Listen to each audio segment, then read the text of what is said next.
Vamos seguir a ordem que está no programa. Eu apresentarei cada um sequencialmente e a primeira pessoa a falar será a Gurminder Bhemra, que é professora de Sociologia e diretora do Centro de Teoria Social na Universidade de Warwick. Foi investigadora pós-doutoranda na Universidade de Sussex e é investigadora no Five College Women's Studies Research Center na Faculdade de Mount Holyoke, Estados Unidos, onde foi também professora visitante associada na área do pensamento social crítico. A sua investigação é uma referência para mim, a nível europeu e não só, versa sobre as experiências e as reivindicações dos não-europeus outros, que foram, segundo Gurminder, tornados invisíveis nas narrativas dominantes e nas estruturas analíticas sociológicas da modernidade. É autora do livro que foi premiado com Philip Abrams Memorial Prize, Rethinking Modernity, Repensar a Modernidade, Pós-Colonialismo e Imaginação Sociológica, e está em vias de publicação o seu último livro, Connected Sociologies, Sociologias Interconectadas ou Ligadas. A sua conferência tem por título Uma Teoria para uma Era Global, Repensar as Epistemologias. Obrigada por estar connosco. The floor is yours.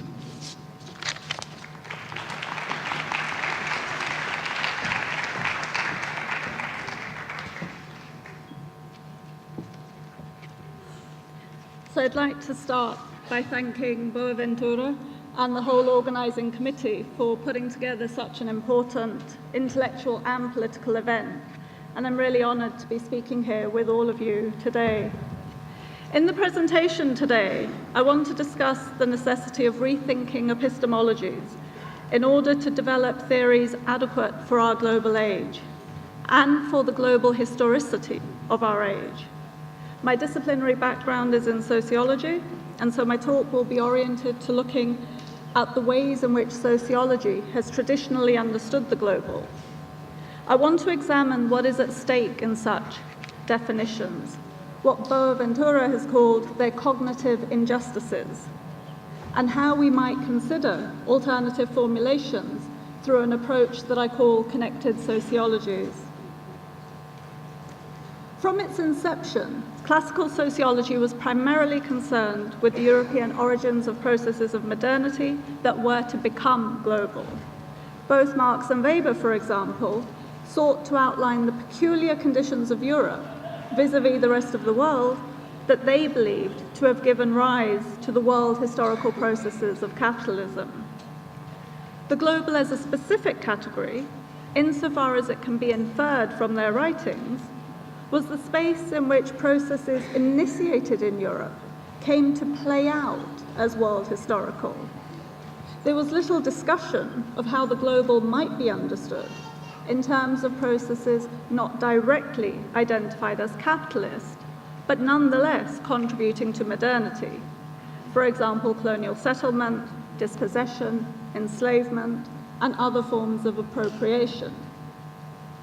The failure to recognize prior global connections, or to regard them as significant for capitalism, can be attributed, in part at least, to the elision of colonialism and empire to capitalism within these approaches. This was an elision that saw colonialism as not integral to the emergence and development of capitalist modernity, while empire was barely addressed as a geopolitical form. With colonial expansion, and its associated processes of dispossession, appropriation, and enslavement, displaced from the construction of core sociological accounts of modernity, it was also deemed to have little relevance to the subsequent development of sociology. It was not until the global order constituted by colonialism visibly fractured that other societies came into European and North American view in their own right. The convulsions in the early to mid-20th century of the two world wars, and in particular the emergence of the competing regimes of fascism defeated and communism resurgent, together with the movements of decolonization, dramatically reconfigured the world. The beginnings of a decline of Western European hegemony and the shift in the landscape of the global from being organized in colonial terms to being organized now around the desire for nation states necessitated developments within sociology in order to address the limitations of post-classical accounts of modernity. Modernization theory was one attempt to address these issues, but given the political situation, it was closely followed by underdevelopment and dependency theory, reflecting more critical approaches. Even if currently existing communism was identified by few scholars as the true alternative to capitalism that Marx had envisaged, its very presence created the space for thinking of different alternatives. It also acted as a goad to liberal democracies in terms of indicating the necessity of addressing issues of inequality, including racial inequality, exclusion, and civil rights, and broadening the idea of rights to include social rights, though in truth these had been first instigated by non-Western contributors to the post-war Declaration of Human Rights. Notwithstanding any limitations attributed to modernization theory's view of convergence, it did at least imply also the further modification of the societies associated with the exemplary form. So in this way, not only was modernity understood to be differentiated, but its exemplary form was regarded as unfinished and, in principle, reformable. The meaning of modernity was at stake at this time, and Eurocentric accounts did not seem to hold all the cards. From the perspective of developments in mainstream sociological theory, however, this critical moment in approaches to the idea of the global passed. A moment when dominant Western ideas were under challenge disappeared. The collapse of communism in Europe in the late 1980s dramatically altered the context for sociological self-understandings of the discipline and its worlds. With the absorption of communist Europe to its other, the moment of alternatives, of non-alignment, and even of the reform of liberal capitalism was ostensibly over. This latter is indicated by the rise of neoliberalism in the late 70s and 1980s, and the virtual silence within mainstream sociology of its practical deconstruction of the very idea of a differentiated modern society with a subordinated economic system. This moment both heralded a new phase in sociological theory, oriented to a future held to be that of a new globalization, notwithstanding the globalized nature of what had preceded it, and a consciousness of the limitations of current sociological theory. These limitations were associated primarily with critiques of modernization theory, but the proposed sociological reconstruction, multiple modernities, came to look very much like modernization theory rebooted. For example, the various formulations, multiple modernities, alternative modernities, liquid modernities, and so on, all maintain the originary form of modernity as European and as formed as separate from any consideration of the colonial histories that were contemporaneous to its supposed emergence. I will return to these issues, but now I want to move to discuss the significance of post-colonial and decolonial histories and critique, and the difference that they could make to such understandings. Post-colonial and decolonial arguments have been most successful in their challenge to the insularity of historical narratives and historiographical traditions emanating from Europe. This has been particularly so in the context of demonstrating the parochial character of arguments about the endogenous European origins of modernity, in favor of arguments that suggest the necessity of considering the emergence of the modern world in the broader histories of colonialism, empire, and enslavement. As Barber argues, the insistent location of modernity in the French and Industrial Revolutions, for example, reveals the Eurocentricity of theorists, a Eurocentricity that is made more apparent if instead we start from Haiti. By bearing witness to different pasts, one is not a passive observer, but is able to turn from interrogating the past to initiating new dialogues about that past, and thus bringing into being new histories, and from those new histories, new presents, and new futures. Post-colonial discourse at its best, Barber suggests, contests modernity through the establishment of other historical sites, and in so doing, articulates understandings of modernity and the political possibilities associated with such reconfigurations. As Spivak, as Spivak similarly argues, it provides the basis from which to reclaim a series of regulative political concepts. The supposedly authoritative narrative of whose production was written elsewhere. The task following Spivak is less about the uncovering of philosophical ground than in reversing, displacing, and seizing the apparatus of value coding itself. That is, of the apparatus through which, as Boer suggests, cognitive injustices are coded. This is something that has been done quite admirably by the scholars associated with the modernity/coloniality school of thought. The theoretical distinction modernity-coloniality was first articulated by Aníbal Quijano in English in 2007. The arguments, of course, had been made in Spanish much earlier. His argument is that with the conquest of the lands that we now call America, began the constitution of a new world order, culminating 500 years later in a global power covering the whole planet. This coloniality of power, expressed through political and economic spheres, he continues, was strongly associated with the coloniality of knowledge or of imagination, articulated as modernity, rationality.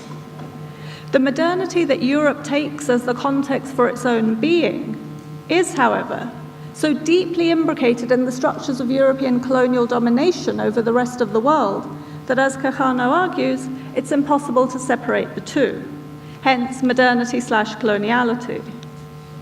Mignola further elaborates this distinction in the context of the work of epistemic decolonization necessary to undo the damage wrought by both modernity and by understanding modernity-coloniality only as modernity. The decolonization of knowledge, he suggests, occurs in acknowledging the sources and geopolitical locations of knowledge, while at the same time affirming those modes and practices of knowledge that have been denied by the dominance of other forms.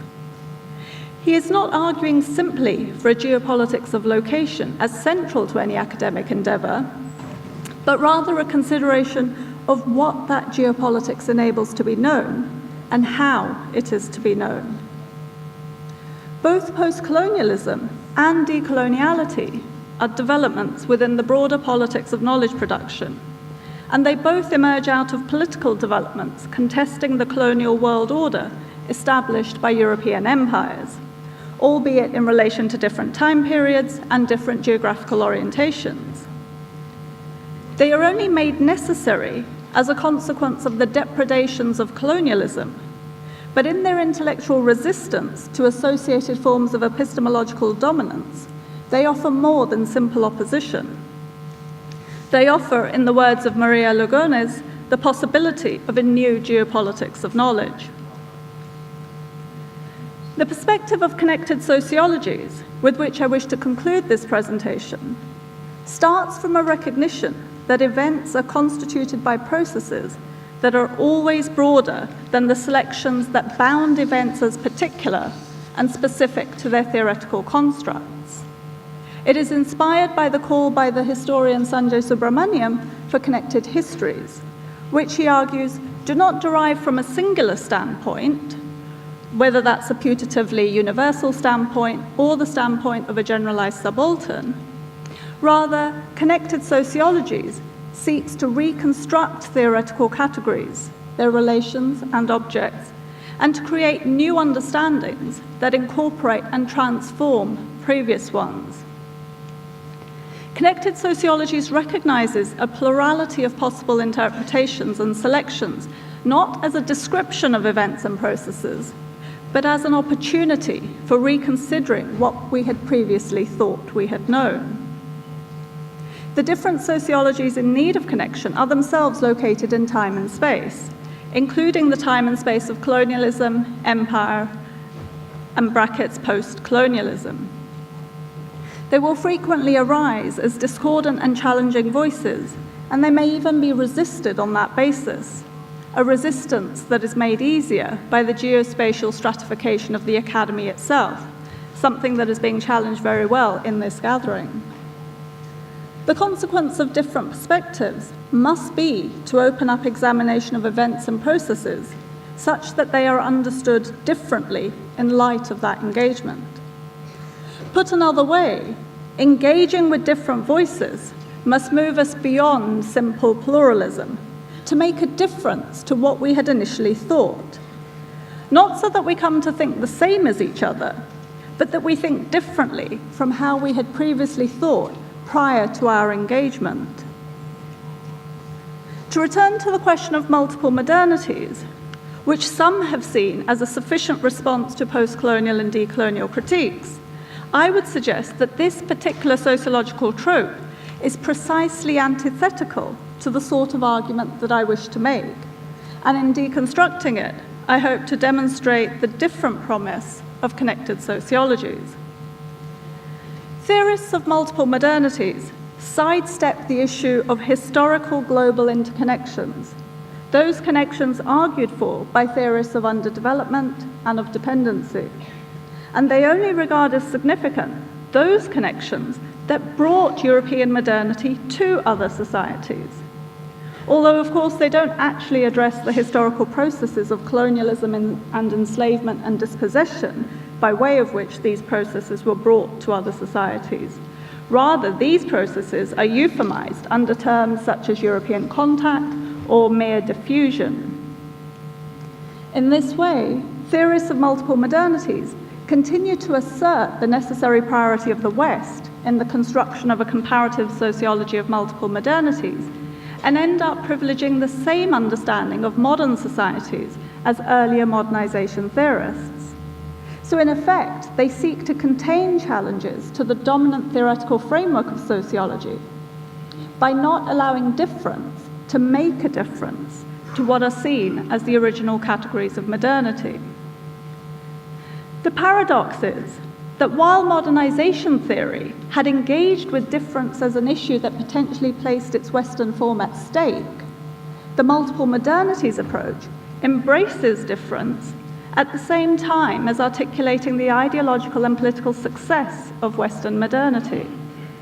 This is notwithstanding that the period since the 1980s was also associated with widening social and economic inequalities and challenges to the mixed economies and welfare regimes that earlier modernization theorists had seen as stable characteristics of a late modernity with the capacity for reform. Whereas earlier modernization theorists had argued for a reformed and reformable modernity, theorists of multiple modernities, who otherwise stress endogenous processes, have little to say about the internal processes giving rise to widening inequality and the dismantling of the achievements that the previous generation had associated with modernity. What is absent from the account of multiple modernities is any address of the change in the nature of the form it holds to be exemplary and the implications of this for the standard normative understandings of modernity. Indeed, the reduction of the social to the economic, the neoliberal global project, for example, is seen to be the product of processes of globalization external to Europe, and no longer a process Europe inaugurated in its relations with the rest of the world. As Boer has suggested, there is a cognitive injustice at work here, and its sociological address requires a radical revision of Western sociology's self-understanding. It should be noted that such a revision necessarily decenters that European self-understanding, but it is inclusionary and universalable to the extent that it seeks to address connections at the same time as displacing myths of origin. A connected sociology's approach, then, enables us to locate Europe within wider processes, address the ways in which Europe created and then benefited from the legacies of colonialism and enslavement, and examine what Europe needs to learn from those it dispossessed in order to address the problems we currently face. Connected Sociologies points to the work needed in common to make good on the promise of a reinvigorated sociological imagination in service of social justice in a global world. While this position begins with a critique of sociology, it also expresses a commitment to an expanded and inclusionary sociological imagination. The promise of constructive criticism is expanded meaning. These aspects are well captured in Fanon's conclusion to The Wretched of the Earth, where he exhorts, "Come then, comrades, the European game has finally ended. We must find something different." Although for those of us watching the World Cup, the fear is that Germany might show otherwise. Setting aside football, though, the concern to find something different remains urgent, and gatherings like this one take us forward in establishing the worlds within which we would wish to live. Thank you.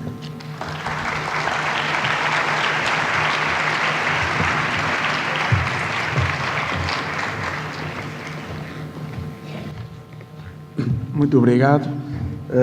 Uma reflexão sobre a importância das categorias e o desafio a uma ciência, mas a todas as ciências sociais, da sociologia, e o que chamou uma sociologia conectada ou de ligações, que atende às relações que as pessoas têm e à capacidade que têm de produzirem categorias outras. Passo a apresentar agora Arturo Escobar, que é professor de Antropologia na Universidade de North Carolina, Chapel Hill, e investigador associado do grupo Cultura, Memória e Nação da Universidade Del Valle, Cali. Foi professor visitante em várias universidades e os seus interesses, que se relacionam muito com muito do que se investiga no SES e nos colegas e colegas aqui presentes, a ecologia política, o desenho ontológico, a antropologia de desenvolvimento, os movimentos sociais e a tecnociência. Durante os últimos 20 anos tem sido paradigmático. Colaborou de perto com organizações e movimentos sociais afro-colombianos na região do Pacífico colombiano, particularmente com o processo de comunidades negras. O seu livro, não digo o mais famoso, mas e que tem uma pequena nota biográfica, quando eu estava em Madison, Wisconsin, o seu livro Encountering Development era uma referência, era praticamente obrigatório corrermos para as livrarias, e já agora também o livro de Boaventura, Towards a New Common Sense, eram os dois livros que estavam na moda, se pode dizer assim, em Madison, e que era obrigatório ir comprar e discutir. Mais recente e muito importante, o seu livro Territories of Difference, Place, Movements, Life, Redes, e em tradução, Territórios da Diferença, Lugares, Movimentos, Vida e Redes. A sua comunicação hoje, e neste desafio de criar novas categorias, intitula-se Sentir e Pensar com la Tierra, a dimensão ontológica das epistemologias do Sul. Obrigado. The floor is yours.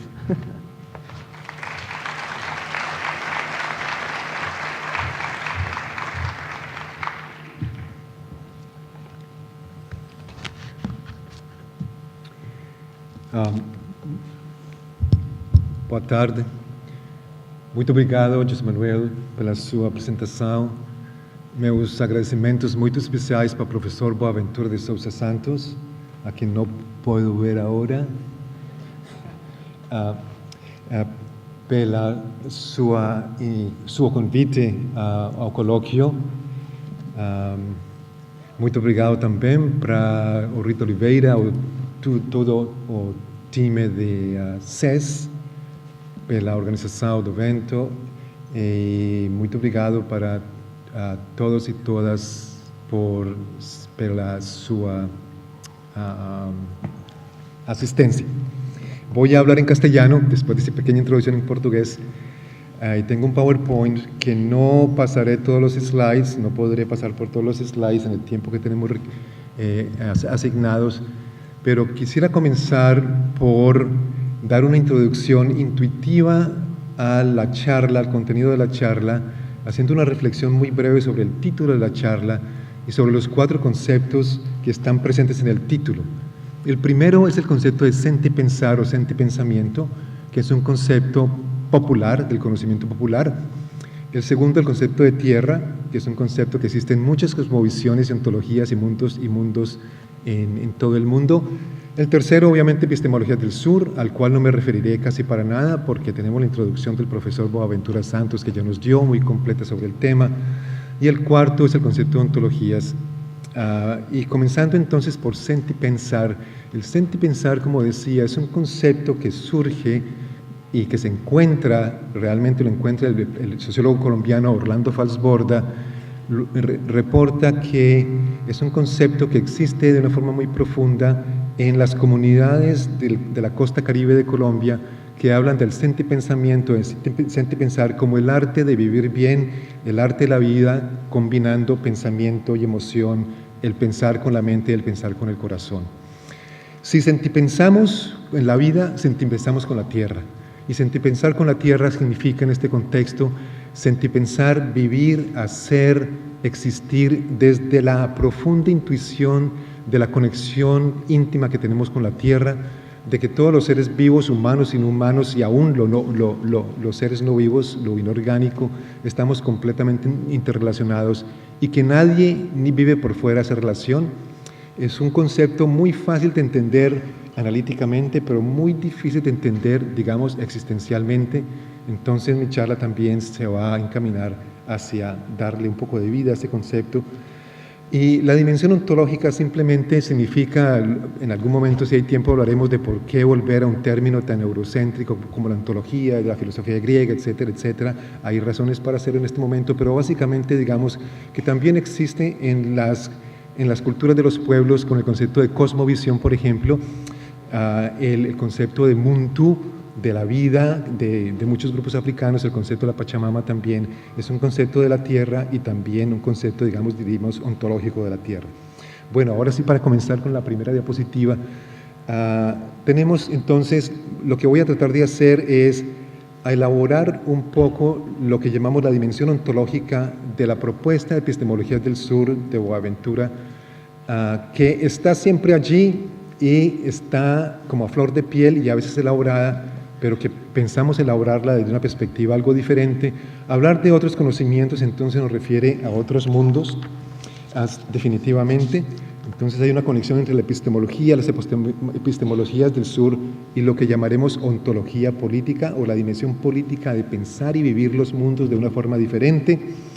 Luego hablaremos muy rápidamente de cómo la sociología de las ausencias, lo que invisibiliza los mundos, es precisamente una ontología, un concepto particular del mundo que se impone sobre los otros conceptos de los mundos y cómo eso se contrapone con la sociología de las emergencias, que son los mundos que surgen, los vamos a llamar mundos relacionales, mundos que se conciben y se construyen activamente día a día, minuto a minuto, desde la relación, desde el entramado socionatural entre humanos y inhumanos. La parte 3 hablaremos muy rápidamente de cómo esos mundos relacionales hoy en día se están movilizando en la defensa de los territorios y que ver esa movilización en defensa de los territorios la podemos ver también como luchas ontológicas y políticas de los pueblos. Y finalmente, si tenemos tiempo, posiblemente no tendré tiempo para la última parte, hablaremos un poco de esa noción de pluriverso que también Boaventura ya mencionó y que mucha gente está trabajando, y la dimensión de la Tierra. Entonces pasamos al próximo, por favor, muy rápidamente. Las epistemologías del sur entonces nos llevan más allá, es un pensamiento desde la teoría social, un esfuerzo para construir un pensamiento neurocéntrico, un pensamiento pluralista, pluriversal. Voy a relacionarlo con la dimensión ontológica usando 3 o 4 especies de fórmulas muy compactas que encontramos en la obra del profesor Boaventura, pero que se refieren a problemáticas muy profundas dentro de la teoría social y dentro del entendimiento de la modernidad. La primera es esta que siempre me ha fascinado. Hoy en día enfrentamos problemas modernos para los cuales no hay soluciones modernas. Por tanto, esos problemas, vamos a decir, los problemas modernos surgen de un mundo particular, lo llamamos modernidad, pero entonces vamos a ver por qué es importante verlo como un mundo particular, un mundo que se dice que es hecho de un solo mundo, de un universo, y que por tanto las transiciones van a ser transiciones a otros mundos, cambio civilizatorio. Segunda fórmula, la comprensión del mundo es mucho más amplia que la concepción occidental del mundo. Esto para mí me refiere a pensar que los conocimientos y pensamientos de los movimientos sociales y las comunidades del mundo son la vanguardia y no la parte atrasada de la política del conocimiento y de las epistemologías del sur. Y trataré de ilustrarlo con un caso. Tercero, la diversidad del mundo es infinita, por tanto el mundo es un pluriverso. Los compañeros y compañeras zapatistas lo han expresado de la mejor forma cuando dicen que estamos en un mundo donde quepan, deseamos un mundo donde quepan muchos mundos. Entonces, para mí eso es lo más importante. Próximo, por favor. La sociología de las ausencias, entonces, ¿cómo opera? Lo voy a relacionar con el trabajo que hemos estado haciendo con Marisol de la Cadena y Mario Blaser, dos colegas antropólogos, y con John Law, que tiene un artículo muy hermoso, muy corto, que se titula, en inglés, como está allí en el PowerPoint, básicamente, ¿cuál es el problema con una concepción de un mundo que se arroga a sí mismo el derecho de ser el mundo? Entonces, esa idea de que vivimos en un mundo que es externo a nosotros, como que existe y gira sin que nosotros participáramos en él, una cosa extrañísima porque todos participamos en el mundo independiente de nuestras acciones. Otra forma de verlo es que ese mundo único está subyacente a ese mundo, está una realidad objetiva o naturaleza a la cual corresponden diversas culturas o expresiones culturales o creencias. Eso ya sabemos, ya no nos sirve, ni siquiera el multiculturalismo nos ha servido, es una trampa a través de la cual se vuelve a meter esa concepción de un solo mundo. Entonces, es una concepción que en términos filosóficos llamamos dualista de la modernidad, que divide sujeto, objeto, naturaleza, cultura, etcétera, etcétera. Entonces vamos a ver cómo existen otras formas de pensar y construir el mundo que no son dualistas, incluyendo dentro del occidente mismo. No me podré detener en esto. Boaventura y otras personas también están trabajando en lo que podemos llamar unos occidentes alternativos o occidentes no occidentalizados. Entonces, el argumento del resumen, el próximo, por favor, es el siguiente, es muy sencillo. Las luchas étnico-territoriales en América Latina y en el mundo pueden ser vistas como luchas ontológicas. Son luchas por la defensa de otros modelos de ser, de otros modelos de vida. Las luchas interrumpen ese proyecto globalizador que surge desde Margaret Thatcher, recuerdan, de la famosa Tina, there is no alternative, no hay alternativa, solo hay un mundo, de crear un mundo capitalista, secular, liberal, que se constituye como el mundo y que intenta reducir a todos los mundos a uno solo. Estas luchas son cruciales para las transiciones ecológicas y culturales hacia un mundo en el que quepan muchos mundos, y por tanto esas luchas están en la vanguardia de la búsqueda de modelos alternativos de vida, economía y sociedad, y hay una gran elaboración ahora de los pensamientos de la transición, que no tenemos el tiempo para discutirlos aquí, pero que es muy importante, y esta discusión yo creo que en todo el coloquio va a aportar mucho a la transición. Próximo, por favor. Ahora la otra parte de las epistemologías del sur, la sociología de las emergencias. Entonces, lo que surge, ¿qué es lo que surge? Entonces, pensamos que lo que surgen son conocimientos y también son mundos enteros, son los que es la activación política de la relacionalidad, la activación política de esos mundos que siempre han estado allí. Los zapatistas lo dicen muy bien, siempre hemos estado aquí, ¿no? Y ahora nos movilizamos políticamente como mundo, no solamente como grupo social, como movimiento. Alguna gente llama sociedades en movimiento, llamaremos mundos en movimiento. Entonces, los movimientos sociales son sociedades en movimiento, eso lo dice Raúl Sivecki, pero también son mundos en movimiento, y son mundos relacionales donde la persona está inmersa en la sociedad, en la comunidad, la economía en la sociedad, y la sociedad en la naturaleza. La economía ecológica obviamente siempre nos recuerda esto. No hay humano ni individuo, no tenemos el tiempo aquí para relatar ese capítulo impresionantemente importante de cómo surge esa noción de humanidad y del humano aquí en la península ibérica en el siglo XVI, y luego se convierte en la noción de individuo del pensamiento liberal anglosajón, norteeuropeo. Okay. Bueno, la siguiente, por favor. Ahora, una introducción a qué es esto de los mundos relacionales y los pensamientos relacionales.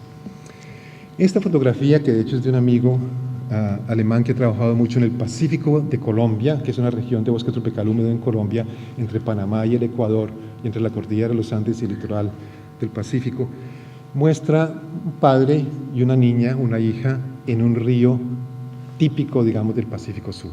No tenemos que saber más de la situación que eso. Entonces, si lo vemos desde una perspectiva, digamos, convencional, realista, cartesiana, vemos eso: padre, hija, río, bosque.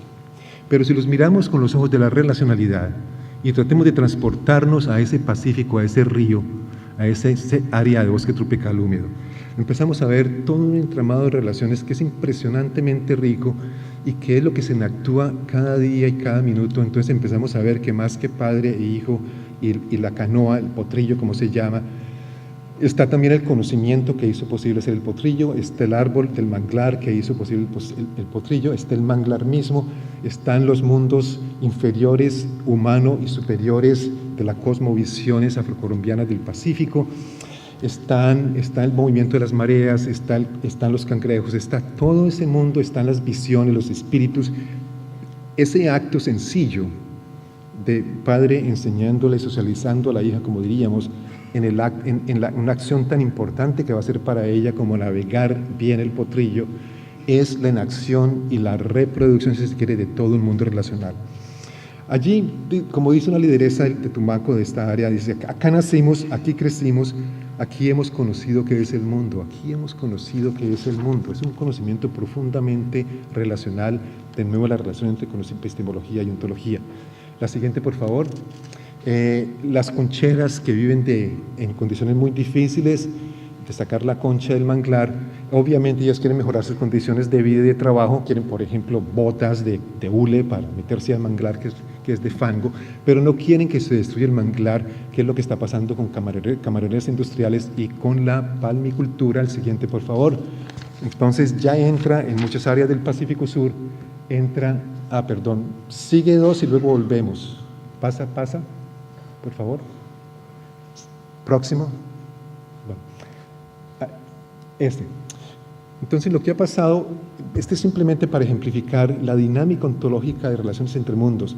Llega la palmicultora, la plantación de palma africana para biocombustibles, destruye el bosque, desplaza a la gente, reconvierte a los pobladores negros en trabajadores proletarizados en condiciones completamente precarias. Sigue la próxima. Se convierte en el monstruo verde para la gente local. La próxima. Y esta diapositiva me gusta mucho porque no es una casa tradicional. La tomó una misión internacional que llegó a Colombia, a esta área, para verificar los impactos de la palma africana. Y es una casita que ha quedado, detrás está la palma africana que está empujando y sacando, como digo allí, está desterrando un mundo de su existencia.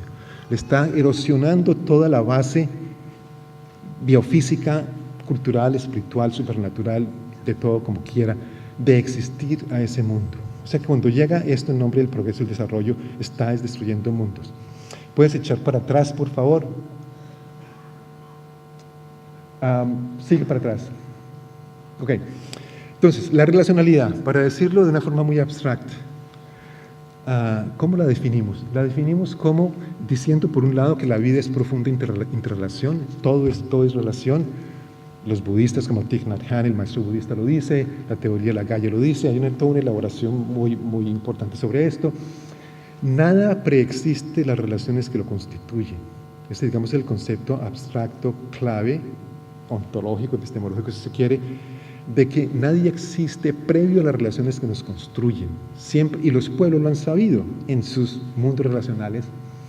Entonces son los mundos relacionales que se levantan, otra vez la próxima y la próxima. Y esto lo saben muy bien, esto es de un líder de la Asociación de Cabildos Indígenas del Norte del Cauca, un líder NASA, que dice, no solo sacan, cuando entra la palma y desterritorializa, no solo sacan a la gente del territorio, sacan al territorio de la gente, es decir, le sacan a la gente de su mente, de su vida, de su cuerpo, la forma relacional de ser, la forma territorializada de ser. Es un concepto muy importante y muy compacto y muy impactante de este líder NASA. La siguiente. Bueno, entonces, ¿qué ha pasado? En los minutos que me quedan quiero hablarles de las luchas territoriales como luchas ontológicas. Entonces, es un argumento que hace mucha gente, pero el argumento que me ha interesado mucho últimamente es de un geógrafo brasilero, Carlos Walter Porto Gonçalves, quien dice, bueno, ¿cómo surgió esta cuestión del territorio en América Latina? Algunos de ustedes habrán leído, los jóvenes habrán leído que las luchas campesinas de los 50, 60, 70 fueron luchas por la tierra. Nadie hablaba de territorio.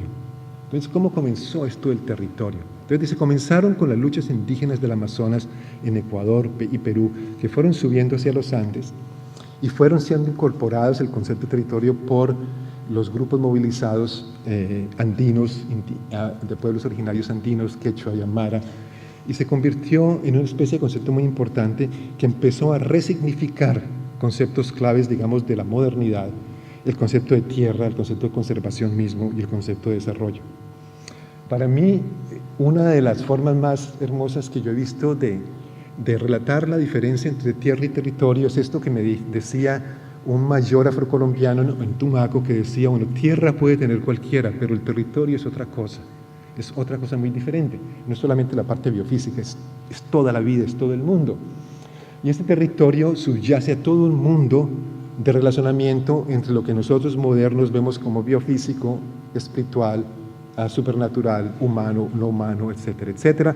De nuevo, las filosofías como el Muntu y de la Pachamama conocen muy bien de esta concepción. La siguiente, por favor. Entonces, los grupos están, dice Carlos Walter, que están geografiando la Tierra de otra forma, están creando condiciones diferentes para la existencia y la reexistencia. La reexistencia es una forma de dinámica de pasar de la resistencia a la existencia, la reexistencia, porque siempre el mundo se está construyendo y siempre los grupos sociales y las comunidades tienen un conocimiento profundo de qué es lo que les llega y qué es lo que tienen que hacer para mantener y construir y perseverar sus mundos. Entonces, el concepto de reexistencia, que viene de mucha gente, incluyendo Adolfo Albano, un colega afrocolombiano en Colombia, de Carlos Walter, de Enrique Leff, de mucha otra gente, se refiere a toda esa dinámica compleja ontológica. Y el siguiente, por favor. Y podemos ver entonces que la globalización, ¿cómo vemos la globalización neoliberal desde una perspectiva de ontología política? Lo vemos como una ocupación de mundos, como una guerra contra los mundos relacionales, contra todo lo colectivo. Lo que está en juego con esta globalización es destruir los mundos colectivos, destruir los entramados de lo comunal, de los humanos y lo no humano, etcétera, etcétera. En el Pacífico, no tengo tiempo de contarles ahora, lo vemos muy claramente todo el tiempo, son prácticas racializadas de despojo, es un concepto de una colega afrocolombiana de Cali. Entonces, el acaparamiento de tierra, del cual se habla muchísimo hoy en día, en África es un proceso importante, impresionante. Lo podemos definir como un proceso de ocupación ontológica de los territorios. El siguiente, por favor. Lo mismo con la ganadería extensiva, que en Colombia, en la región, por ejemplo, donde yo vengo de Colombia, el Valle del Cauca, la ganadería extensiva por 150 años ha sido una estrategia de ocupación de territorio por la oligarquía. Ahora pasa con los agrocombustibles y por tanto los conflictos ambientales también se convierten en conflictos ontológicos y que no tenemos tiempo de explicar más aquí, pero si hay oportunidad en las preguntas y respuestas podemos hacerlo. La siguiente, por favor. Entonces, ya los grupos, digamos, desde la perspectiva de que yo conozco mejor, que es del trabajo de 20 años con un grupo particular afrocolombiano que se llama Proceso de Comunidades Negras. Esto es un congreso en Bogotá, en la capital andina, muy fría, muy interesante, un encuentro nacional de consejos comunitarios en agosto del 2012. Y claramente se ve ya en los comunicados, aunque esta defensa de los territorios surge de raíces que son parcialmente comunitarias y no capitalistas, parcialmente, no por completo, implica toda una historia de relacionamiento con la modernidad capitalista. O sea, esto no ocurre en el vacío, ha ocurrido históricamente en el encuentro con la modernidad, el capitalismo, el secularismo, el patriarcado. Y el movimiento campesino, que se ha revivido mucho en Colombia en los últimos meses, ustedes habrán oído tal vez hablar de ello, me impactó en una charla, en un evento con quien compartí con algunos de los líderes campesinos. Uno de ellos decía que hacemos todo esto para que el campo pueda sonreír. Me pareció una frase muy hermosa, que quiere decir que dentro de los campesinos también no es solamente por aumentar la producción de papa, mejores precios, subsidios, eso sí, eso es importante, pero no es solamente para eso, es porque queremos reproducir, mantener, preservar un mundo entero que también es el mundo de la tierra, el mundo campesino. La siguiente, por favor. Entonces, aquí solamente el primer punto de que la pregunta clave para los movimientos entonces se convierte en cómo mantener las condiciones para la existencia y la reexistencia frente al embate desarrollista, extractivista y modernizador En Colombia es el embate de lo que el gobierno del presidente Santos se ha dado en llamar las locomotoras del desarrollo. Una de ellas es la locomotora minera. Metáfora más anacrónica, no pude haber escogido una metáfora del siglo XIX, pero entonces allí está la diversidad. Bueno, creo que me quedan unos 3 minuticos tal vez para la última parte, entonces pasemos al siguiente, por favor. Hablamos de esta cuestión de la dimensión de la tierra que está en el título. Y es el pensamiento relacional desde la cosmovisión de los pueblos, desde la ecología profunda, desde las religiones, desde la espiritualidad, expresado, por ejemplo, por un líder NASA también, en la misma conferencia que les hablaba de hace poco, donde están los campesinos, donde dice, somos la continuidad de la tierra, miremos desde el corazón de la tierra. Boaventura se refirió a algo que decía, ya no me acuerdo, lo anoté pero se me olvidó, pero es básicamente el mismo pensamiento de uno de los indígenas de Roraima. Entonces y esta idea de que la tierra, es el último punto, la tierra es una comunión de sujetos y no una colección de objetos. La primera vez que yo leí esto dije, uy, qué interesante, la tierra es una comunión de sujetos y no una colección de objetos. Es de un ecólogo y teólogo norteamericano, Thomas Berry, poco conocido, pero con una obra impresionantemente hermosa, en completa consistencia y en parte desarrollada a partir de su conocimiento enciclopédico y erudito de todas las tradiciones de muchos pueblos del mundo, especialmente del Asia, pero no solamente del Asia. Y que también encontramos de nuevo, sigue, está bien, no, sigue. Entonces, bueno, enfrente, sigue. ¿Qué se impone ya en los 2 minuticos que quedan? Un proceso de transición, presiento que mandé una copia del PowerPoint anterior a la última, pero bueno, de abandonar. Entonces vamos a pensar, si la cuestión es que nos revela la epistemología del sur y la ontología política, es de una ocupación ontológica por un mundo que se arroga a sí mismo el derecho a ser el mundo y a sacar la base de los otros mundos de su existencia. Entonces, habría que pensar una transición civilizatoria, que es lo que muchos movimientos sociales enfatizan hoy en día. Una transición en América Latina se habla mucho ahora al post-extractivismo, transiciones graduales al post-extractivismo. Obviamente tenemos todo el pensamiento aquí sobre el buen vivir, suma causa y suma camaña. Aquí tenemos presentes varias personas muy importantes en esta área del pensamiento. Y esa idea de que entonces que sí se puede pensar más allá del extractivismo. El próximo, por favor. Y Thomas Berry lo pone de la siguiente forma, que me parece muy bonito también. Es esa de la transición de un periodo donde los humanos eran una fuerza destructiva sobre el planeta, o sea, la forma en que existe hoy en día como forma dominante, hasta un periodo cuando los humanos establecen o establezcan una nueva relación, una nueva presencia en el planeta de forma mutuamente enriquecedora. Es una forma me parece muy bonita de expresarlo, nos lleva más allá del famoso antropoceno que muchos científicos hablan hoy en día. Estamos en una nueva era geológica creada, causada por la intervención y el impacto humano sobre la integridad biofísica del planeta. Yo creo que la concepción ecozoica y la concepción del buen vivir del Ubuntu nos llevan más allá aún del antropoceno, sin quitar importancia al concepto antropoceno. La próxima.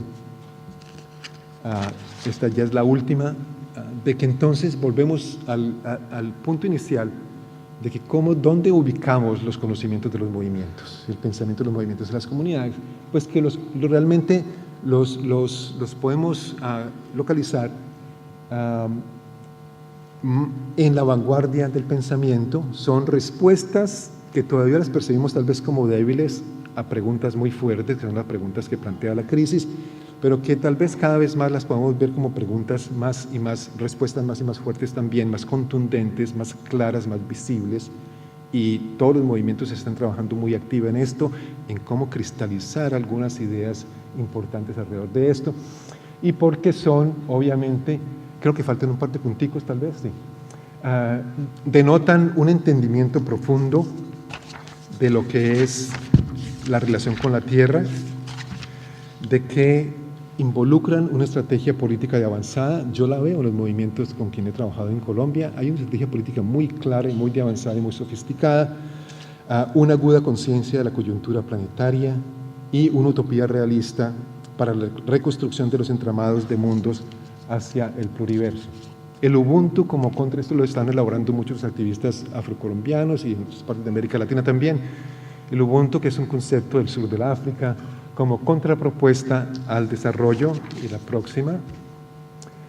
El mundo ya andaba a su paso, dice el subcomandante Marcos en su famosa, ¿cómo se dice? Speech, charla de despedida, cuando dejó de existir como subcomandante Marcos hace un par de meses. Dice que él se dio cuenta que el mundo ya andaba a su paso, los mundos ya andan a su paso, y los mundos son entonces los que precisamente se están movilizando hoy en día. Y la última, simplemente les dejo con, no, sigue la próxima. La próxima. Les dejo simplemente con una foto de satélite del área del Pacífico colombiano, que es una perspectiva, y obviamente todo el Amazonas, una perspectiva muy interesante de la Tierra. Muchas gracias.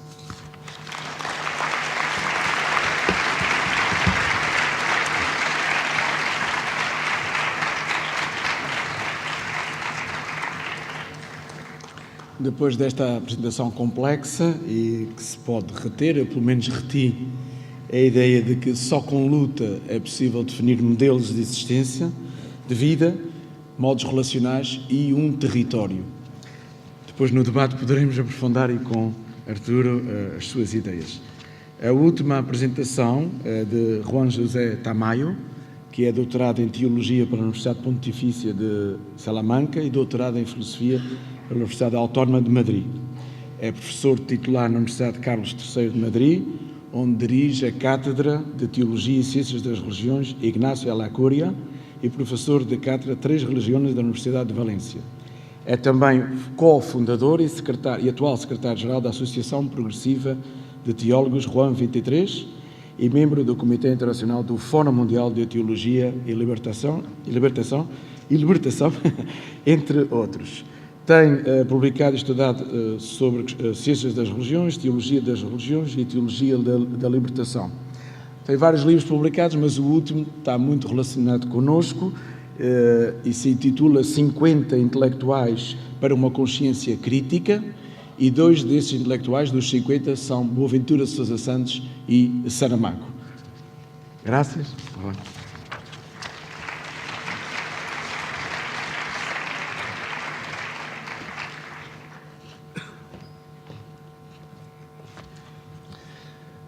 Boa tarde a todas y todos. Muchas gracias, José Manuel Méndez, por esta generosa presentación y muy especialmente mi agradecimiento a Boaventura de Sousa Santos, amigo, colega y sobre todo maestro, como ha demostrado en su última lección, la lección que esta mañana nos ha impartido. Y le agradezco por haberme invitado a este coloquio, pero sobre todo por haber incorporado a él una disciplina que suele estar ausente y tengo que decir que con toda razón, que es la teología. La teología que otrora se presentó como la reina de todos los saberes, ciertamente nunca fue así, pero ella se lo creyó, y que hoy se presenta con mucha más modestia como una teoría crítica de las religiones en diálogo con otras teorías, con otras ciencias, sobre todo en las ciencias sociales. Y también tengo que decir que es una disciplina que ha empezado a desarrollar el propio Boaventura con un libro, el reciente que posiblemente conozcan, que se titula Si Dios fuera un activista de los derechos humanos, con lo cual le incorporamos al grupo y al colectivo de los teólogos políticos de la liberación. También quiero decirles que la estructura de mi exposición tiene que ser muy telegráfica, claro está, será primero hablar de una de estas dos teologías contrahegemónicas, la más originaria, la más antigua, que es la teología indígena de los pueblos de Abya Yala, después de la teología de la liberación en los últimos 40 años, para terminar con la referencia al lugar donde se encuentran las diferentes teologías contrahegemónicas del sur, que es en concreto el Foro Social Mundial, que viene reuniéndose desde hace 14 años en diferentes lugares del sur y cuyo nacimiento del Foro Mundial de Teología y Liberación tuvo lugar el año 2005 en Porto Alegre y va a continuar el próximo año de nuevo en Túnez 2015. Permítanme que comience con una experiencia personal directamente relacionada con el título de esta conferencia, Dignidad y Liberación, Teologías contrahegemónicas del sur. A finales del mes de septiembre de 2008 terminé la redacción de mi libro La Teología de la Liberación en el nuevo escenario político y religioso en dos lugares emblemáticos de Abya Yala. Abya Yala, el nombre originario, que después se convirtió en Hispanoamérica como expresión y legitimación de la conquista, y recientemente América Latina como incorporación impuesta al mundo latino. Estos dos lugares donde yo terminé mi libro son el Machu Picchu en Cusco y el Cerro de San Cristóbal en Lima. Y la razón para concluir la redacción del libro en ambos lugares es porque allí nacieron, con varios siglos de distancia, pero en continuidad ideológica y cultural, dos teologías contrahegemónicas en lucha contra el imperio, o mejor, contra los imperios, la teología indígena y la teología de la liberación. Ambas han creado otra gramática de la dignidad humana que cuestiona el discurso universalista, descontextualizado e idealista, y vincula la dignidad con los procesos históricos de liberación de los seres humanos, con la indignación colectiva de quienes naturaleza y seres humanos se han visto privados de ella, que hoy recorre todo el planeta, y con la utopía de una, habría que hablar después de escuchar a Boaventura, con la heterotopía de una ecohumanidad cósmico, fraterno, sororal, sin discriminaciones. Voy a destacar algunos rasgos de esta primera teología, sin duda ninguna la más antigua del continente amerindio, que resistió al imperio hispano y no logró ser destruida a pesar de las masacres humanas, homicidios, feminicidios, deicidios, biocidios, culturicidios, religioncidios, etnocidios, ecocidios cometidos por los conquistadores y no pocos misioneros en alianza entre la cruz y la espada, la religión católica y la monarquía, alianza que, como ustedes conocen muy bien, sigue hoy en España con esa especie de símbolo o síntesis entre el trono y el altar. La inversión estaba ya servida. Estos conquistadores y no pocos misioneros destruyeron el tejido social, la economía comunitaria y los centros religiosos, políticos y administrativos de las comunidades de Abya Yala. ¿Y todo por qué? Por la voraz e idolátrica búsqueda y apropiación del oro. La inversión estaba servida.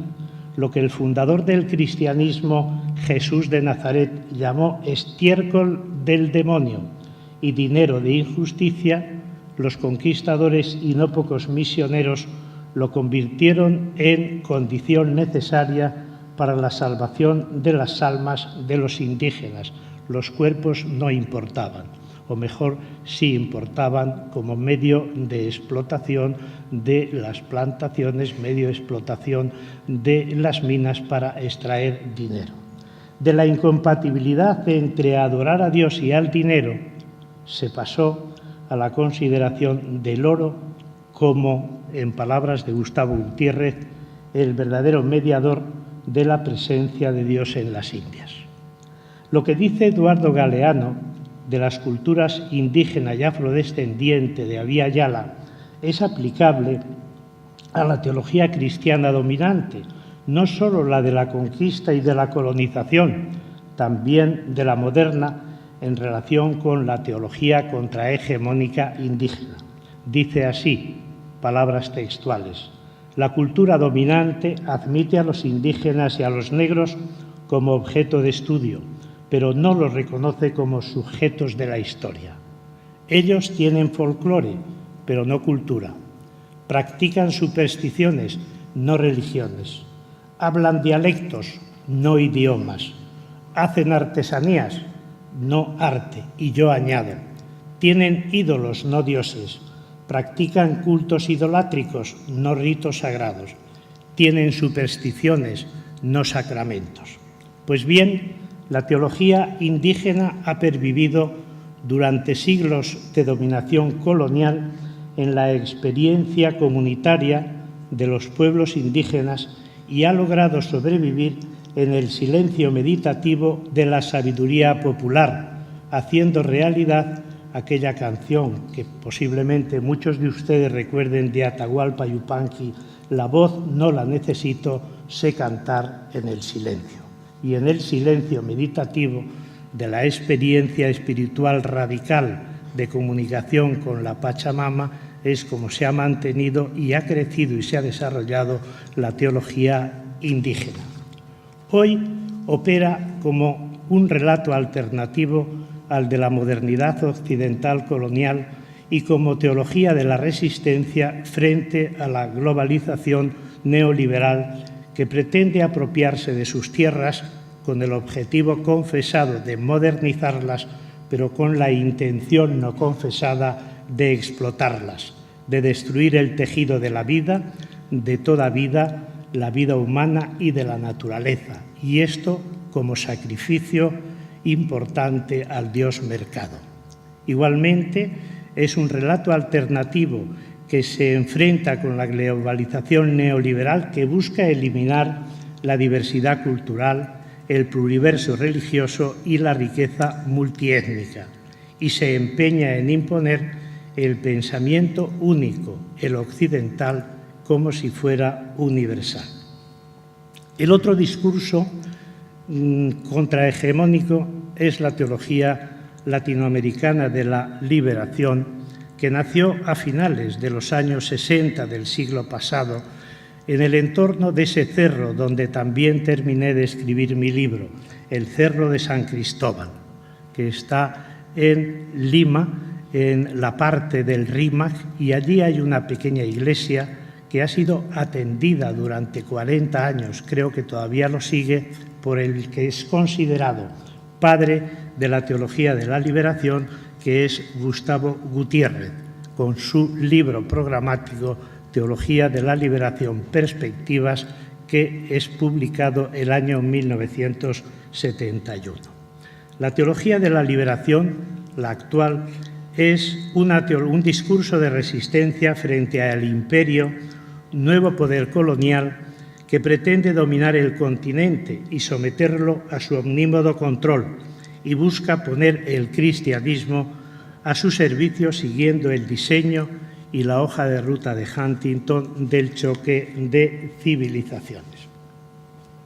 Tengo que decir que uno de los intelectuales latinoamericanos que más tempranamente y con mayor lucidez descubrió la importancia, la originalidad y el carácter subversivo de esta teología fue José María Arguedas.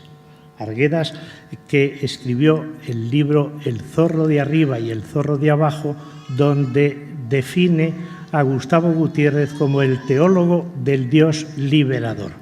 Y él es el que, a través de una relación muy estrecha y muy intensa, es el que transmite el testigo de esa nueva propuesta de liberación al propio Gustavo Gutiérrez. Hoy, la teología latinoamericana de la liberación es una de las corrientes más creativas del pensamiento cristiano nacidas en el sur, lejos de los centros de poder político, económico y religioso, con señas de identidad y estatuto propios. No es, por tanto, una sucursal de la teología elaborada en el norte. Todo lo contrario, ha quebrado el nortecentrismo teológico, sea el moderno o el posmoderno, el europeo o el norteamericano, el conservador o el progresista. El principio teológico que rige el nuevo modo de pensar es el de liberación, entendido como correlato del tema socioanalítico de la dependencia y como superación del concepto de desarrollo, que muy pronto adquirió connotaciones ideológico-políticas y reveló su falsedad. Si la dependencia ponía en marcha una nueva metodología en las ciencias sociales, la liberación ejercía similar función en el cambio del paradigma teológico.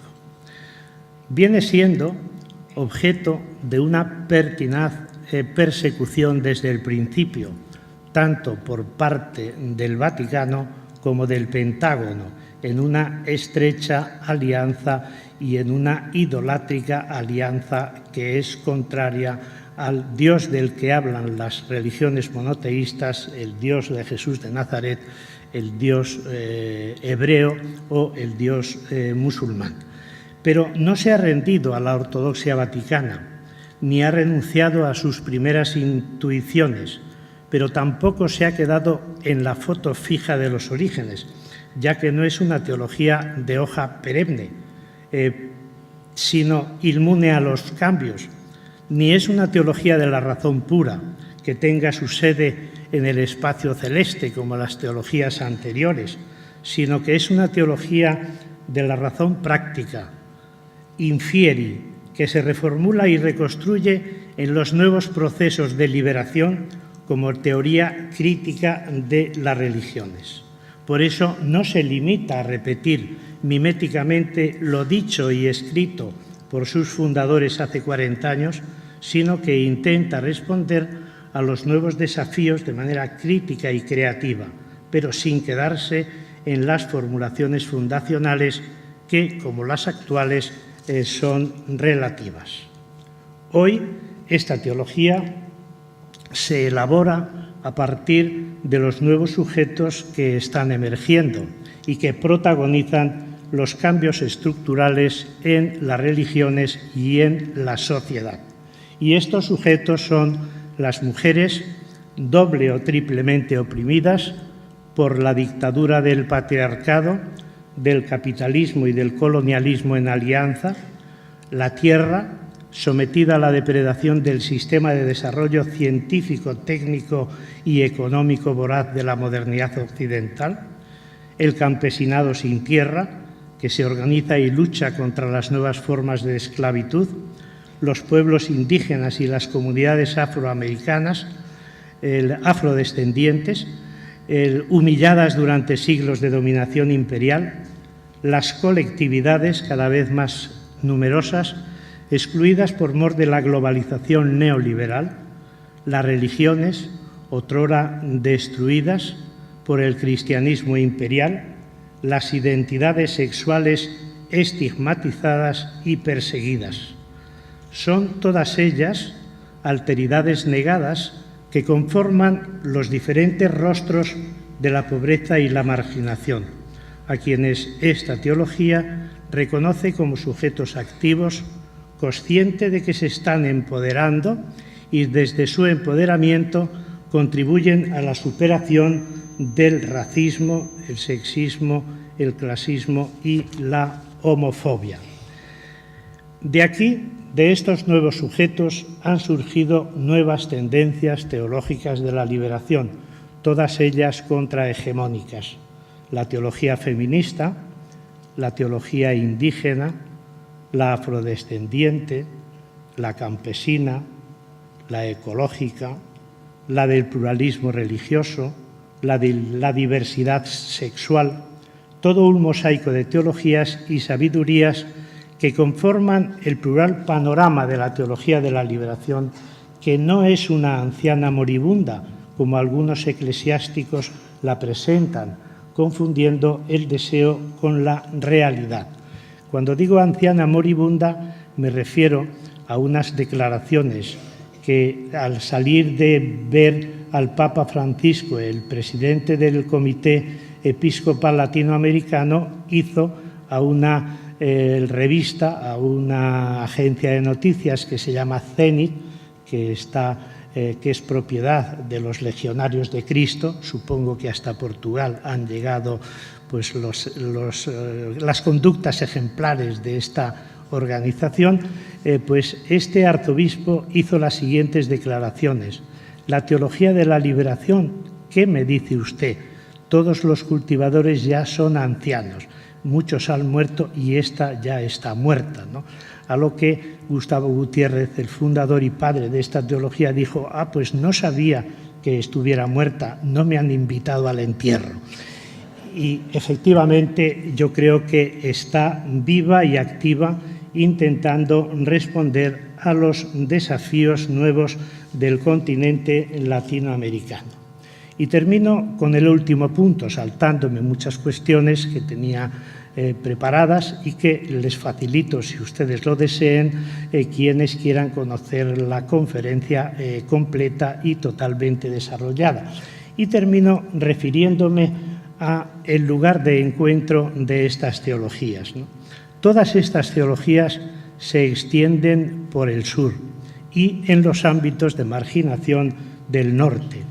Adquieren rasgos culturales propios, siempre en diálogo, y están dando lugar a una teología intercultural, interreligiosa e interétnica de la liberación desde la perspectiva de género. El lugar de encuentro son los foros sociales mundiales, donde han creado su propio espacio con el nombre de Foro Mundial de Teología y Liberación, y ahí es donde convergemos teólogas, teólogos, activistas sociales vinculados a movimientos cristianos de base, y ese es el lugar de encuentro y de convergencia pues con esas propuestas del Foro Social Mundial Otro Mundo es Posible, y con las epistemologías del sur que se están desarrollando en las diferentes disciplinas. Pero para mí lo más importante, y con esto termino, es que estas teologías no se quedan en las declaraciones solemnes, más o menos retóricas, de la dignidad y de los derechos que emanan de dicha dignidad, sino que defienden la dignidad y los derechos de las personas, los colectivos y de la naturaleza a quienes el sistema les niega ese derecho. En ese sentido, mantienen una fecunda relación de complicidad con la teoría crítica de los derechos humanos, tal como es formulada por Boaventura de Sousa Santos en su obra reciente y provocativa, al menos desde el título, Si Dios fuera un activista de los derechos humanos, con cuya cita quiero terminar. Si Dios fuese un activista, afirma Boaventura, de los derechos humanos, es ciertamente una proposición metafórica, a la que solamente puede responderse de manera metafórica.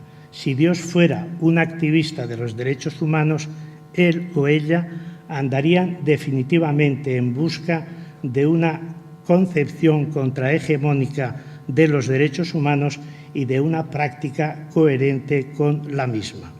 Al hacerlo, antes o después, este Dios se enfrentaría al Dios invocado por los opresores y no encontraría ninguna afinidad con este o con esta. Ciertamente, si es verdad que otro mundo es posible, otra teología es posible, en la línea de esta cita, otro Dios también es posible. Muchas gracias.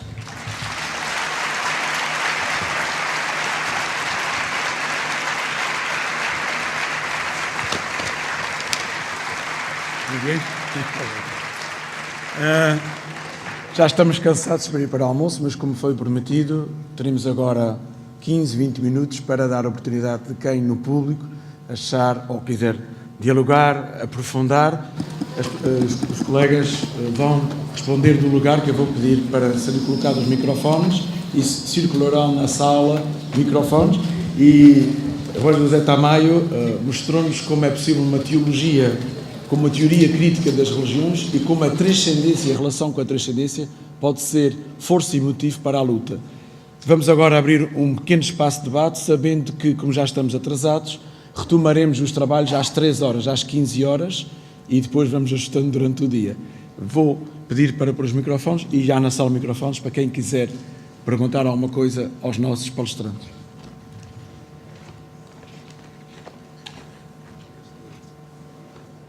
Vou pedindo que podem de 3 ou 4 inscrições, a sala, sim, enquanto pode fazer na língua espanhol, português e haverá tradução para inglês, no caso de Carolina.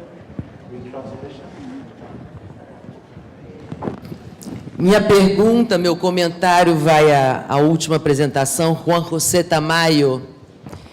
Eu sou Laura Tavares, do Brasil, pero me quiero dirigir a usted en español. Mucho me emocionó su exposición, sobre todo porque yo pertenezco a una generación que en Chile, vivía en Chile en la época de Allende, y antes de ser comunista, yo creo que como muchos de nosotros, pertenecíamos a la Iglesia de la Liberación. Y ahí había una gran combinación de la Iglesia de la Liberación, nosotros con Paulo Freire, muchos católicos de izquierda, incluso me gustaría, Boaventura, de registrar el fallecimiento ayer de un gran militante y un gran brasilero que es Plínio Arruda Sampaio, que trabajó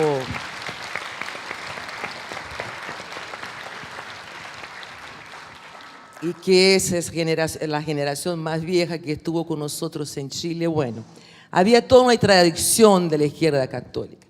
Me gustó mucho su optimismo. Yo le voy a compartir un poco de pesimismo, porque lo que vemos, al menos en Brasil, incluso la Iglesia de la Liberación fue base para una gran tendencia del mismo Partido de los Trabajadores, que se fundó con base en los movimientos de liberación, de la teología de la liberación y de las pastorales de la tierra, pastorales del obrero, de la juventud, etcétera, etcétera, ¿no? O sea, orígenes conocidas. Hoy nos parece que esos movimientos que estaban vinculados a una serie progresista de la Iglesia Católica y que, como usted dijo, fueron violentamente reprimidos. Leonardo Boff fue renegado, ¿no? Y la gente, por lo menos en los movimientos más urbanos, ¿no es cierto?, la tendencia es que la gente, digamos, más oprimida, ¿no es cierto?, esté hoy hegemonizada por los cultos llamados, digamos así, evangélicos. Me gustaría que usted comentara un poco eso, porque parece que hoy en Brasil, incluso estadísticamente, por primera vez en la historia, ya son mayoría en el pueblo brasileño. Entonces, esto es, para nosotros consideramos eso gravísimo, porque sabemos que con raras excepciones, algunos traen alguna teología liberadora, pero la gran mayoría trae la teología de la dominación. Me gustaría que comentara eso. Muchas gracias. Sí.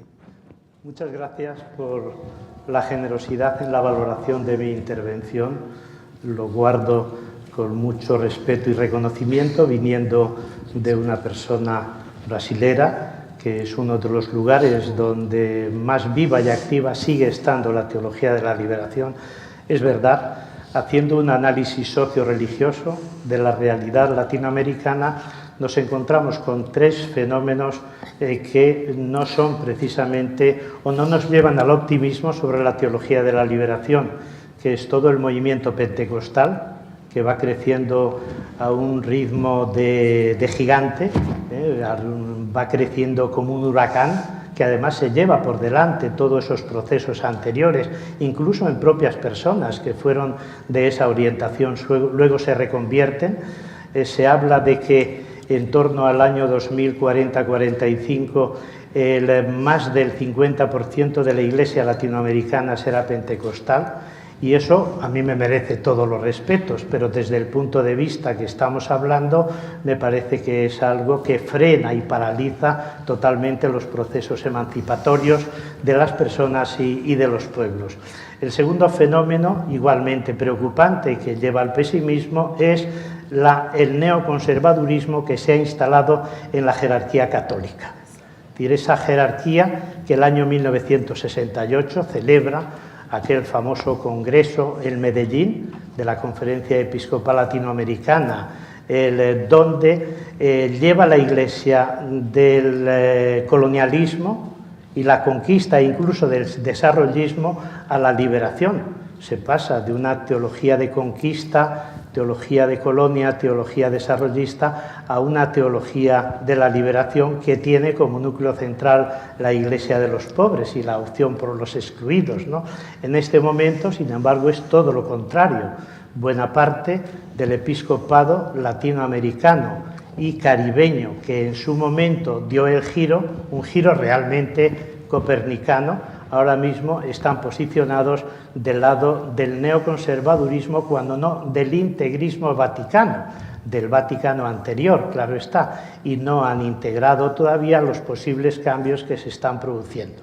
Y la tercera objeción contra esta idea de la teología de la liberación que yo he defendido es la llamada teología de la prosperidad de los banqueros de Dios, que es esa teología que integra tanto el lenguaje como los contenidos y los mensajes neoliberales, considerando que eso es un signo de predestinación.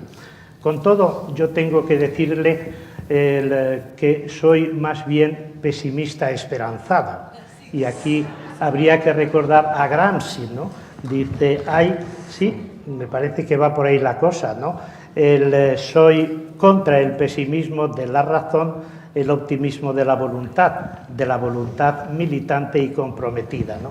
En ese sentido, yo creo que debajo de ese hielo, de esa capa de hielo que se aprecia externamente, hay agua, y esa agua está saliendo por diferentes poros, y yo, que viajo por América Latina permanentemente, que tengo allí mi segunda residencia, puedo decirle que la teología de la liberación está viva y activa, y ahora influye más en los procesos emancipatorios de la sociedad, en el ámbito político y económico y social, que en la Iglesia.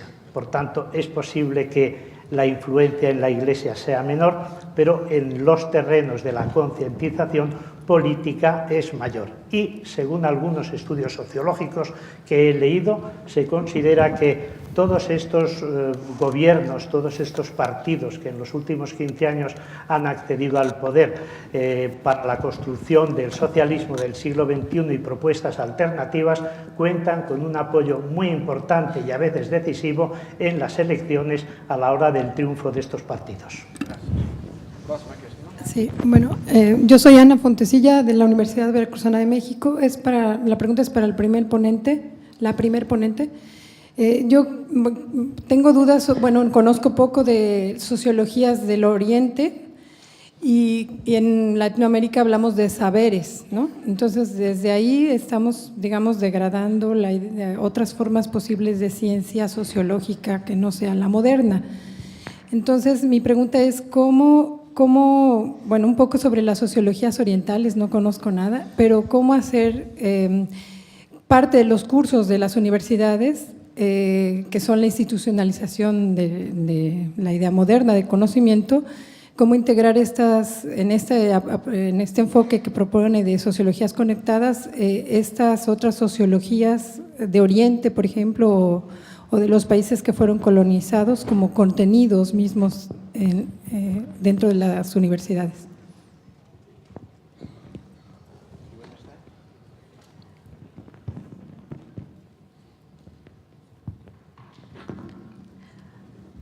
The argument that I want to make is, in part, it's not about necessarily just adding these others into and having a plural canon in which you learn Western sociology and then other sociologies. The argument that I really wish to make is to think about the history that sociology uses to establish itself as a discipline. So within universities, and this would be universities both in the West and in other places, modernity is a central conceptual category of sociology. And the history that most sociologists and social scientists more generally attribute to the concept of modernity is a history that's based on understandings of the Industrial Revolution and the French Revolution as the two key revolutions that create the beginnings of the modern world. And the argument that I wish to make is that if we take the histories of these moments seriously, we would recognize that those histories weren't European histories, but were already global histories. So I use the example often of cotton. So when people talk about the Industrial Revolution, they see it as a European phenomenon. They see it as a European phenomenon that then becomes global after it initially emerges in Europe. And yet, what is the Industrial Revolution based on? For a lot of historians and sociologists, they will talk about the cotton mills of Manchester and Lancaster. But cotton isn't... Is this not working? Okay. So the cotton mills of Manchester and Lancaster, I mean, if we just start with cotton, should I just hold it? Yeah. Cotton isn't something isn't a plant that's native to Europe. It comes from India, as does the technology of how to dye and weave it. It's grown in the southern states of the US by Africans who are transported there as part of the trade in human beings. And so in a sense, the Industrial Revolution isn't something that becomes global. There are global conditions that enable the Industrial Revolution to emerge and therefore the modern world to emerge. And so the argument is not to sort of talk about an alternative modernity, but to reconstruct how we understand the history of modernity that is central to sociology. And if we reinterpret that history and think about that history differently and from global perspectives, then we will begin to reimagine what sociology itself would be. Thank you. That's great.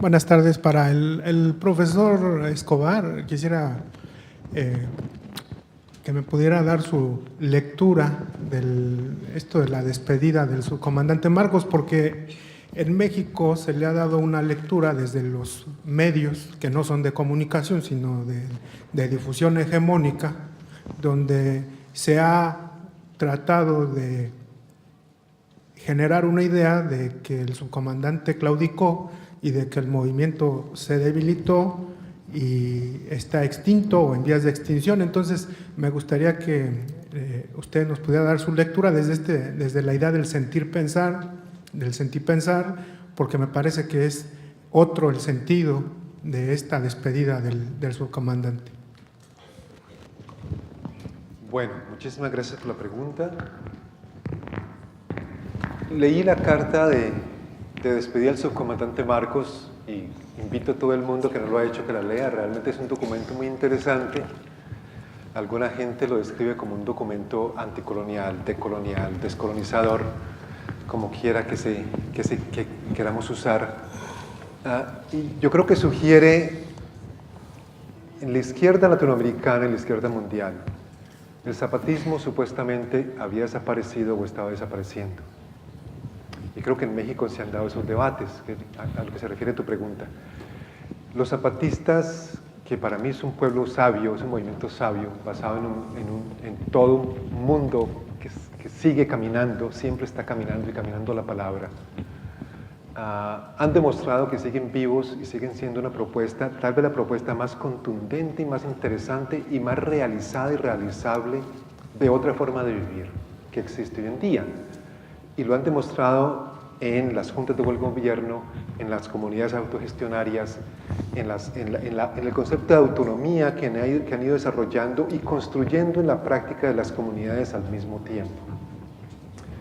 Ahora bien,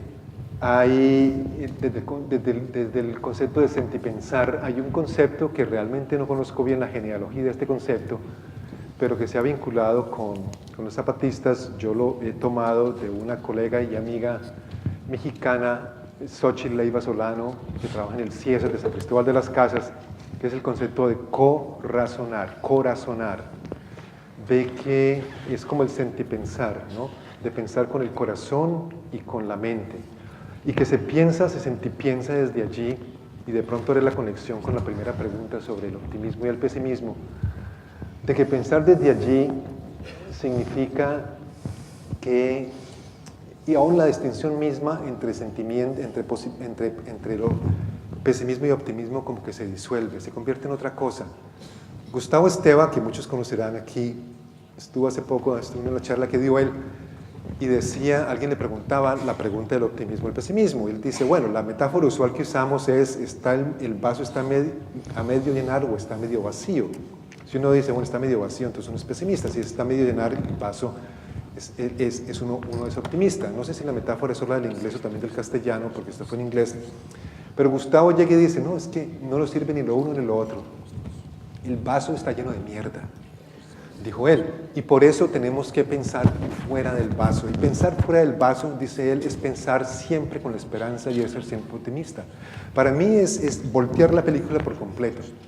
Los que se llaman optimistas o realistas realmente son los anacrónicos. De nuevo, el modelo de desarrollo convencional, de que el desarrollo va a traer el progreso, etcétera, etcétera, eso es lo anacrónico, es del pasado. Ya sabemos que nos está llevando a la devastación, a la destrucción, cambio climático, lo que se quiera. Cuando te digan, y cuando los economistas hablan del mercado y el progreso, la productividad y todo eso, es el pensamiento del pasado, es lo más anacrónico y pesimista que puede haber en la vida. Ya sabemos, y cada vez más gente en el mundo sabe que por ahí no va la cosa. Pensar en que otro mundo es posible, pensar en otros mundos, en el pluriverso, en el buen vivir, en el ubuntu, como se quiera, es realmente ser optimista, es tener una esperanza viable, utópica, realizable, porque a largo plazo es lo único que nos da cierta certeza de que va a sobrevivir el planeta y que los humanos podremos llegar de pronto a ese momento, como lo describía la persona que cité, donde los humanos y los no humanos puedan coexistir de una forma mutuamente enriquecedora. Y la gran prueba de que los zapatistas, como dicen en inglés, they are alive and kicking, es la realización de la escuelita. Creo que ya van 3 ediciones de la escuelita zapatista, 1.500 personas llegan, están una semana, aprenden las comunidades, activistas, ONGistas, intelectuales, como yo, como en toda parte del mundo, llegan y convergen y se meten a un proceso de epistemología del sur en la práctica, en una práctica compleja, de desaprender el mundo único y reaprender a pensar desde el pluriverso. Entonces,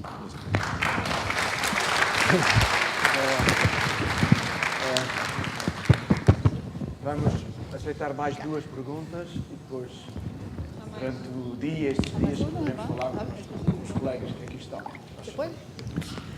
Bom dia, eu sou Zilda Iocói, da Universidade de São Paulo, do Núcleo de Estudos das Intolerâncias, Diversidades e Conflitos. Os 3 expositores fizeram uma reflexão bastante interessante sobre as necessidades que temos, linguísticas, conceituais, de recuperar as experiências humanas nessa perspectiva de que os sujeitos estão fazendo sobre o mundo para transformar o mundo. E eu gostaria muito que vocês fizessem algum exemplo mais concreto, na medida em que, nas exposições, não aparecem diretamente a voz dos sujeitos que agem para que a gente reflita sobre novas práticas. E penso que, se nós pensarmos a questão da teologia da libertação, que foi um movimento muito importante, não só na América Latina, mas também em África, não é? A partir dessas noções de que podemos transformar o mundo, práticas sociais foram criadas em diferentes lugares. E não é porque a imprensa ou a Igreja Central, o Vaticano, se opunham que essas realidades não puderam ser transformadas. Acho que o movimento dos trabalhadores sem terra no Brasil fizeram uma experiência muito grande e têm dificuldades enormes, porque, de um lado, foram formadas comunidades camponesas para a agricultura familiar, que são vistas na imprensa brasileira como lugar do atraso, né? Mas que, ao mesmo tempo, são incorporadas na lógica da economia quando o Estado compra das comunidades camponesas familiares alimento para as suas escolas. Toda essa dimensão importante, ela vai desaparecendo porque nós temos uma dificuldade imensa de comunicação para o setor social, daquilo que o setor social faz. E eu pergunto ao professor que me diga como é que as igrejas campesinas, ou as rádios campesinas, desculpe, estão trabalhando na América Latina. Porque no Peru, a Rádio Camponesa Domingos Lartaún fazia um trabalho imenso, né? E hoje a gente não tem mais informações desse trabalho. E os zapatistas fazem uma nova formulação linguística. E por onde passa isso? Onde está para vocês a possibilidade de radiação destes valores que não aparecem, primeiro, não apareceram na voz de vocês e não aparecem para os próprios camponeses e os trabalhadores e os indígenas se reaproveitarem das experiências alheias? Obrigada. Resposta rápida, por favor. Para os três. ¿Quieres comenzar? Yo. Muy bien. Bueno, muchas gracias. Es una pregunta muy importante y es clave, yo creo, ¿no? Porque antes de hablar de la teología de la liberación, creo que hay que hablar de la liberación de la teología. Y solo liberando la teología de la epistemología del norte, del colonialismo, de su alianza con el neoliberalismo y también liberando la teología de su identificación con el urbanismo. Es decir, generalmente las teologías de la liberación se han hecho en el entorno urbano y en los ámbitos de los colectivos desarrollados. Y creo que el salto más importante que hay que dar es de la teología de la liberación a las teologías de la liberación. Como usted muy bien ha dicho, existen también en otros continentes, en todos los continentes del sur, y creo que la ubicación de la teología de la liberación para que realmente sea tal, hoy debe ser el mundo del campesinado, con todos estos movimientos que consideran la tierra no solo de manera idílica, como ese espacio donde estamos todos armónicos, sino también con su sentido crítico en el componente de explotación que tiene la tierra por parte de sus poseedores, que niegan toda posibilidad y derecho a ejercer. Por tanto, es muy importante, creo, esa teología campesina de la liberación, juntamente con la teología ecológica de la liberación, y no centrarla exclusivamente en el espacio urbano. Bueno, brevemente, yo creo que las experiencias existen más de lo que pensamos. Tenemos experiencias de construcción de otros mundos, del buen vivir, etcétera, etcétera. No las vemos precisamente porque son invisibilizadas, como dice Boaventura, son activamente producidas como no existentes o como alternativas no creíbles a lo que existe. Y eso es una sociología muy tenaz. En los medios masivos, en los medios de comunicación, en las noticias de las 6 p.m., lo que vemos es precisamente la continua replicación de esos mundos hegemónicos e invisibilización.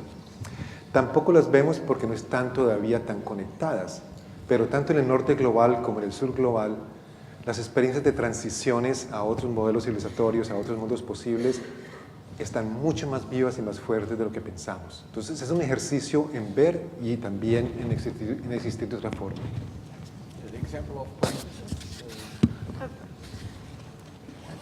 I mean, one of the things, so thinking about the context in the UK, which is where I'm based, the arguments around post-colonial theory, feminism, queer theory, all of these sort of new challenges and critical challenges that began to enter into the academy did so in the 1970s, 1980s, and they didn't do it just randomly. They were associated with social movements in the streets, So they were associated with a strong feminist movement that existed at the time. And so feminism as a conceptual understanding or position of critique also begins to enter the university at the time. And if post-coloniality and decoloniality are now paradigms which at least are beginning to be talked about and thought about within academic context, then again that's associated with people making the arguments outside of university and that knowledge beginning to come into university.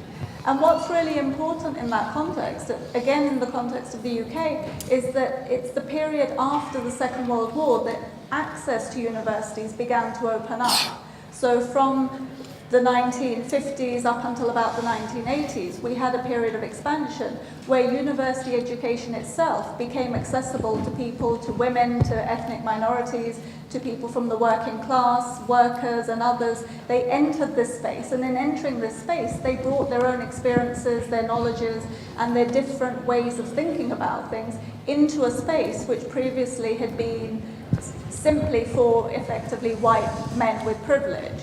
And so those very bodies entering the university begins to diversify and change both the knowledge that's produced in the university. And that's why the current attacks upon public higher education within England and within sort of North America and in other places as well are so dangerous, because in a sense they stop the possibility of others getting into the university and from within the university beginning to sort of talk about, disseminate and legitimate the different sorts of ideas that they bring. So I think one of the things that we need to do is defend, and particularly in the UK, I know the situation is different in other places where there's much more of a social democratic movement going on and universities are being opened up in particular ways, but here they're being closed down. And so I think partly we need to defend the public nature of higher education and maintain the university as a space for critical thought and free thought, as was mentioned in the very first session this morning. Devido ao adiantado da hora, não podemos prolongar mais o debate. Falo eu durante esses dias. Voltamos às 3 horas para